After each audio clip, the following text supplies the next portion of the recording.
এই বলটা আসল তো বাঁটুল বাবু? নাকি নকল বলটাকে রেখে আসলটা নেবার পর রবিবাবুকে খুন করা হয় আর আসলটা ওর হাতেই থেকে যায়? না, এই বলটার ওজন মাত্র 800 গ্রাম আর ওই আসলটা 1.5 কেজি। বাটুলদা, ঘরের চারপাশের ঘড়িগুলো রেখেছো? এত বড় দেওয়াল ঘড়ি এই প্রথম জীবনে দেখলাম আমি। এগুলিকে বলে গ্র্যান্ডফাদার্স ক্লক। সবকটা অ্যান্টিক। সে তো দেখেই বোঝা যাচ্ছে, একটাও চলছে না। 10টা 10 বেজে এসে বন্ধ হয়ে গেছে। বাঁটুলদা, ওই দেখো। স্ট্রেঞ্জ।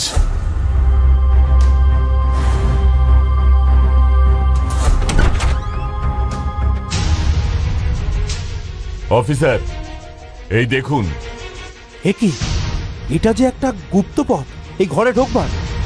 নাড়াচাড়ায় ঘড়ির বড় কাঁটাটা 2 থেকে 6 ঘরে এসে পড়েছে। সেটার খেয়াল করেনি কে? যে ঢুকেছিল। কে ঢুকেছিল বাটুলদা? এবার সেটাই দেখি। তোরা এখানে দাঁড়া।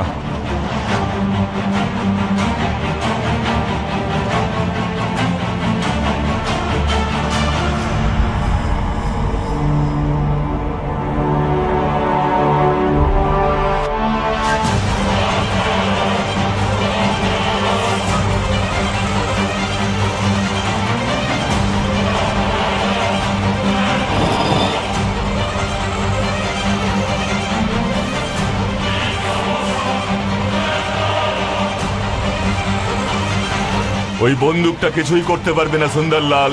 তেরে কো ছোড়ুঙ্গা নেই। বাঁটুলদা যে সেই কখন গেল, এখনো আসছে না। বাটুলদা একদিক থেকে ইন হয়েছে, তখন কোথাও গিয়ে আউট ঠিকই হবে। আউট সুন্দরলাল? হ্যাঁ, সুন্দরলাল রবিবাবুর বিশ্বস্ত একমাত্র নিরাপত্তা রক্ষী এই মিউজিয়ামের। বিশ্বাসঘাতক। আমারও সন্দেহ হয়েছিল ওর ওপর, তবে বিশ্বাসঘাতক কেন? ও যেখানে থাকতো সেই বস্তি আগুনে পুড়ে যায়। অসহায়ভাবে রাস্তায় রাস্তায় ঘুরছিল। ওই রবিবাবুই ওকে আশ্রয় দেন, মিউজিয়ামে চাকরি করে দেন। এরপর ওই সোনার বলটা চুরি করতে চায়। ঠিক, কিন্তু রবিবাবু সুন্দরের এই মতলব বুঝতে পেরে অমন একই দেখতে গোল্ড প্লেটেড একটা বল ওই জায়গায় রেখে আসল সোনার বলটা নিজের কাছে রেখে দেন। কালকেই ওনার চাকরির শেষ দিন, তাই তার আগের দিন রবিবাবু আসল বলটা অর্থাৎ রাজা হরিপালের সোনার বলটা সঠিক জায়গায় রাখতেই রাতে ওই গুপ্ত পথ দিয়ে ঘরে ঢুকেছিল।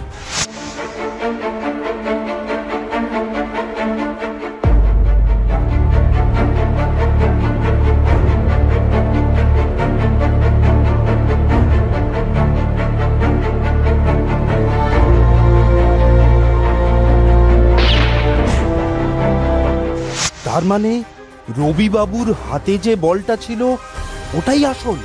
হ্যাঁ, এটাই সেই আসল রাজা হরিপালের পুরস্কার পাওয়া সোনার বল। তাই রবিবাবু আমাদের ডেকে এনেছিলেন, কারণ চাকরির মেয়াদ শেষ। আসল বলটা ওনাকে রেখে দিতেই হতো। এই সুন্দরলাল এই বলটা চুরি করতেই উঠে পড়ে লাগতো। তাই আমি ইচ্ছে করে জানতে দিইনি। চোর ঘরেই ছিল বুঝেছিলাম, নকল বলটা রেখে তাই একটা ফাঁদ পেতেছিলাম। গ্রেট গ্রেট বাঁটুল বাবু, গ্রেট। কিন্তু আপনি শিওর হলেন কি করে আপনার হাতের ওই বলটাই আসল? ওয়েট অফিসার, ইতিহাস ঘাটুন, জানতে পারবেন মিউজিয়ামের এই ঐতিহাসিক সোনার বলের সঠিক ওজন 800 গ্রাম, 1.5 কেজি নয়। রবিবাবু সেদিন ওজনটা বলে আমাকে সেই ইঙ্গিতটাই দিয়েছিলেন। বাপরে বাপ! তবে ঘরের ওই গুপ্তপথটা? সুড়ঙ্গটা ওভাবেই প্রথম থেকেই ছিল। রাজাদের আমলে হয়তো ব্যবহৃত হতো। সত্যিই বাঁটুল বাবু, আপনার বুদ্ধির তারিফ করতে হয়। আমরা তো ভেবেছিলাম নকল বল রেখে আসলটা চুরি করতেই রবিবাবু ঘরে ঢোকেন। এদিকে আসলটা রেখে যে নকলটা চুরি করতে পারেন সে কথাটার মাথাতেই আসেনি। আমরা সবকিছুকে একদিক থেকেই দেখি, একটু উল্টো ভাবে দেখলে দেখবেন অন্য রকম দেখতে পাচ্ছেন। কি তাই না?